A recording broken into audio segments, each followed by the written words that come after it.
Salut les vagabonds et bienvenue dans cette vidéo un petit peu spéciale en ces moments un petit peu particuliers que nous sommes en train de vivre. On se retrouve aujourd'hui pour la 4e vidéo dans le cadre de mon défi que je me suis lancé, c'est-à-dire le défi où je vous fais une vidéo par jour pendant une semaine, soit 7 vidéos sur 7 jours.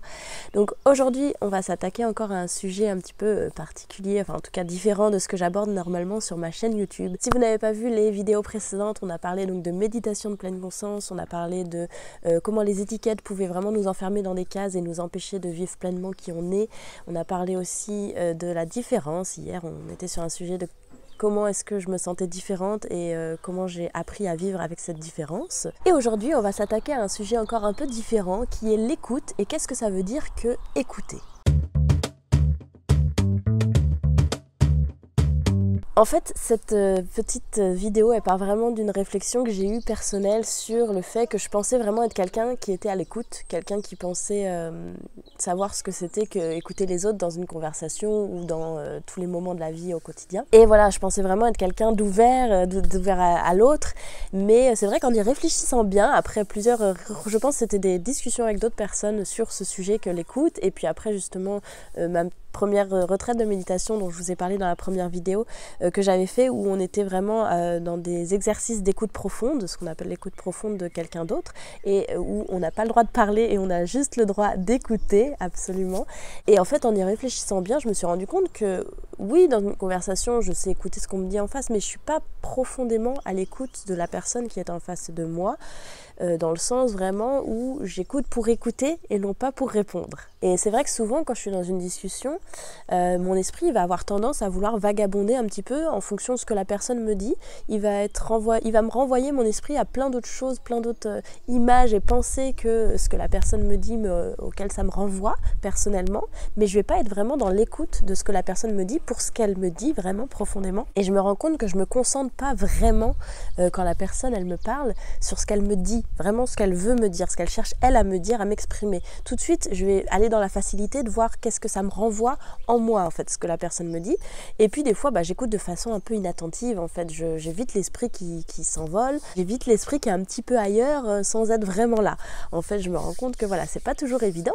Alors évidemment, il y a plein de moments dans la journée, on est dans des conversations qui ne nécessitent pas une attention absolument profonde, mais c'est vrai que même dans des moments où on parle avec des amis, ou voilà, où on est dans de la conversation qui se veut un peu plus pas approfondie, mais où la personne essaye en tout cas de nous faire communiquer des choses qui sont personnelles à elle, qui sont profondes en tout cas pour elle, qui la touchent à ce moment dans sa vie, et des fois j'ai tendance à prendre ça un peu trop, pas à la légère, je ne vais pas dire à la légère, mais en tout cas à ne pas vraiment écouter, on va dire ça comme ça. Et donc suite à cette constatation, j'ai vraiment décidé dans mon quotidien de m'établir quelques règles pour vraiment écouter pour écouter la personne en face sans que mes propres émotions, que mes propres idées ou sentiments viennent interférer dans ce que la personne essaye de me communiquer. Donc vraiment que la partie du moi personnel, elle vienne pas couper ou interférer la conversation que j'ai avec la personne qui est en face de moi. Alors je dis pas qu'il faut complètement s'étouffer et ne pas prendre en considération qui on est ou quoi, mais quand je suis dans l'écoute, donc dans l'attention envers la personne qui est en face de moi, j'essaye de ne pas être dans l'écoute personnelle. Donc voilà, c'est un petit peu ça. Après, quand on est dans la discussion où chacun donne son point de vue, pourquoi pas, voilà, je donne mon point de vue, il n'y a pas de souci, je ne vais pas m'empêcher de parler.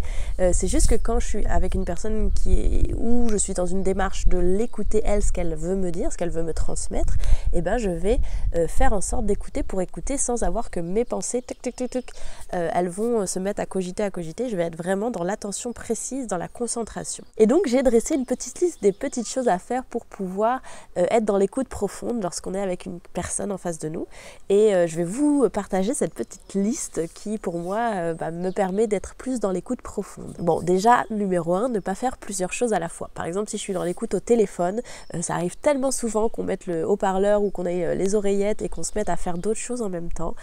Là, automatiquement, systématiquement, on va pas être dans l'écoute profonde parce qu'on est en train de faire plusieurs choses en même temps, donc notre esprit ne peut pas se concentrer sur une seule tâche qui est l'écoute.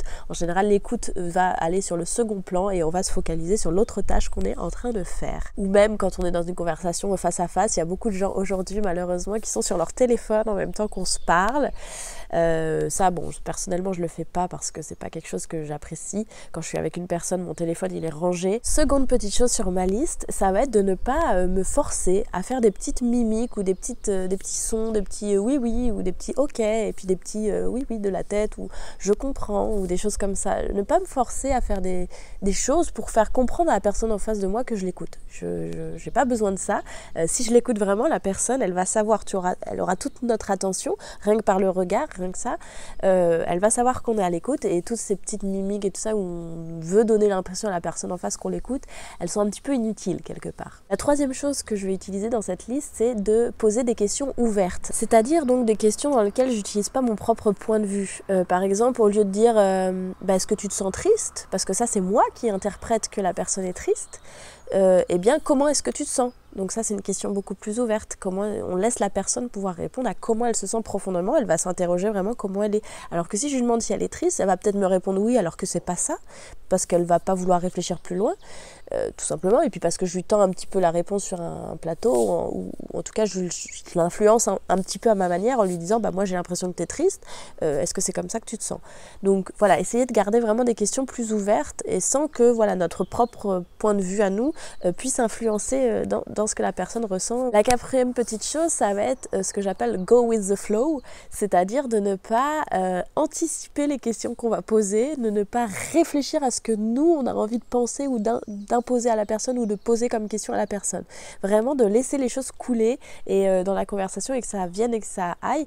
Voilà, parce que je disais par exemple, pensez à poser des questions ouvertes, mais il ne faut pas non plus triturer l'esprit absolument pour qu'on n'ait que des questions ouvertes et que mince, comment je vais poser ma question et si on se met à cogiter comme ça, c'est sûr que la personne en face, on l'écoute plus, donc on n'est plus vraiment là pour elle.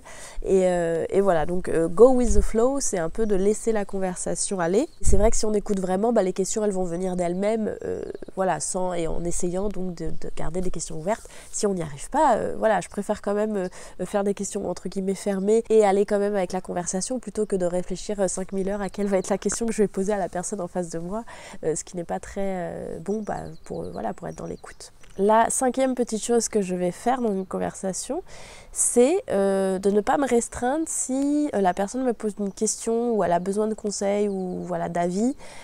Si je ne sais pas, je ne vais pas essayer de broder et de raconter quelque chose pour que la personne se sente en sécurité, qu'elle ait l'impression que je le sache ou alors que mon ego ait envie de tout savoir et de dire comme si j'étais capable de tout savoir.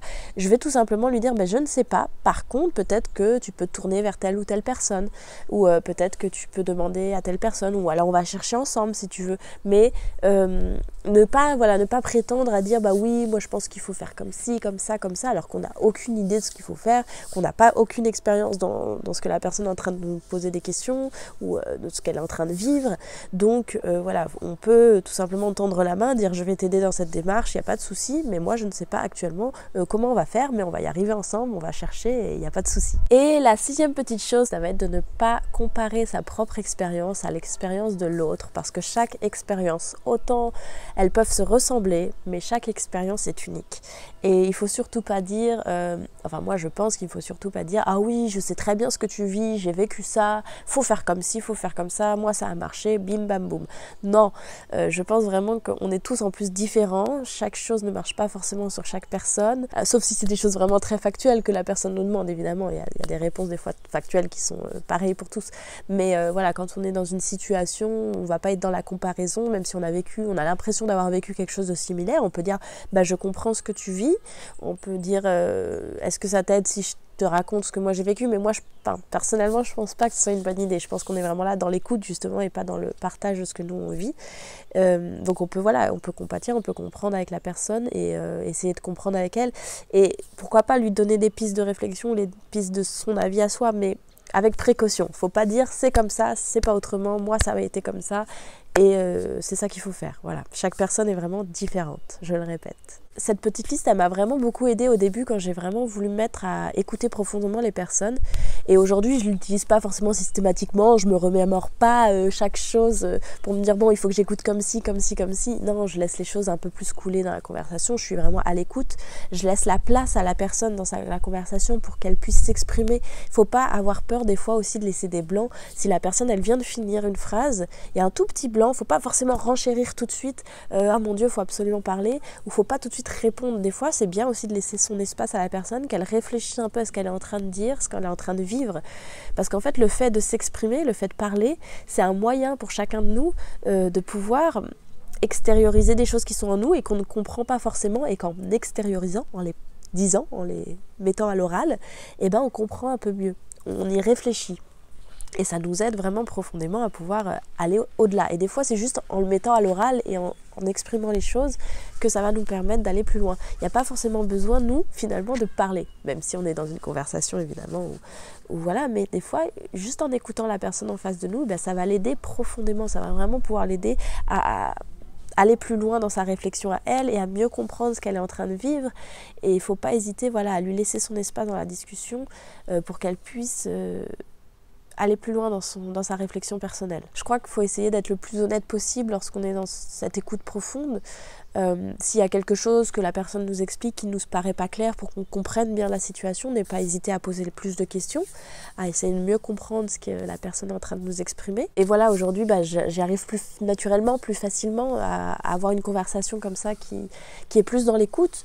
Alors après, ça peut être toutes sortes de conversations, hein. C'est pas forcément une conversation profonde avec un ami vraiment de longue date. Ça peut être même une conversation avec quelqu'un qu'on vient de rencontrer, où on veut savoir un peu plus qui elle est, ce qu'elle vit. Voilà, on a plus envie de apprendre à connaître la personne, et on peut vraiment lui laisser l'espace, le laisser réfléchir, parler d'elle-même et avoir des questions, ou mieux comprendre qui elle est, qu'est-ce qu'elle vit et tout ça, qu'est-ce qu'elle fait dans la vie, ou des choses comme ça. Et on peut même dans une conversation, voilà, de premier abord être dans l'écoute plus profonde et ne pas se limiter à juste qu'est-ce que tu fais dans la vie, ok, où il faut un nom, il faut un truc, ok, t'es comme ci, t'es comme ça, bon bah d'accord, j'ai compris qui tu es, en quelques mots simplement, je sais qui tu es, je sais ce que tu penses, je sais ce que tu veux, je sais ce que tu fais. Non, voilà, la vie est un peu plus complexe que ça, et on n'est pas tous voilà, des simples étiquettes, des simples mots. Donc si on rencontre même quelqu'un, on peut être dans cette écoute profonde et essayer de mieux comprendre la personne juste en la laissant parler, expliquer plus profondément qui elle est et ce qu'elle fait. Et je pense vraiment que cette position d'écoute profonde, elle va vous permettre toujours d'en apprendre plus et d'être toujours, voilà, dans l'apprentissage constant. Parce que les personnes en face de vous sont toujours une richesse, qui vont toujours vous apporter quelque chose, ça j'en suis persuadée. Et quelle qu'elle soit, hein, même si on est à des antipodes dans la vie, et dans nos schémas de pensée et dans nos convictions profondes, je suis persuadée que chaque personne peut nous apprendre quelque chose. Et c'est vraiment, voilà, en étant à l'écoute, en étant curieux de cette personne, qu'on va pouvoir apprendre des nouvelles choses et être dans le partage, le vrai partage, et non pas dans juste le donner des informations, ce que nous on pense, on pense que la vie elle doit être comme ci, comme ça et pas autrement. Et voilà, on est un peu plus ouvert en étant, je pense, dans l'écoute profonde. Donc voilà, c'était une petite vidéo sur ça, sur cette petite réflexion toute simple finalement autour de l'écoute, que j'avais envie de vous partager. Mais c'est vrai que le jour où je me suis rendu compte que j'étais pas vraiment à l'écoute, et ça m'a travaillé un petit peu. Et puis depuis, voilà, je vis un petit peu mieux les nouvelles rencontres, où des fois on se dit qu'on n'est vraiment pas comme la personne en face, on le sait profondément qu'on est des gens très très très différents, mais ça me permet quand même d'être à l'écoute de ce que cette personne-là elle vit, et c'est très enrichissant en fait. Et donc voilà, j'espère que ça vous aura plu, cette petite réflexion sur l'écoute. Dites-moi dans les commentaires si vous pensez que vous êtes à l'écoute, si vous êtes dans cette démarche-là de l'écoute profonde, et si vous pensez que c'est intéressant. N'hésitez pas aussi à mettre un petit pouce en l'air sur cette vidéo si elle vous a plu. N'hésitez pas à vous abonner à la chaîne, parce qu'on se retrouve dans les prochains jours, en fait dès demain, pour une prochaine vidéo dans ce genre de thème, voilà, encore sur ma chaîne YouTube à 10h dès demain matin. Donc je vous fais plein de gros bisous, et puis à demain!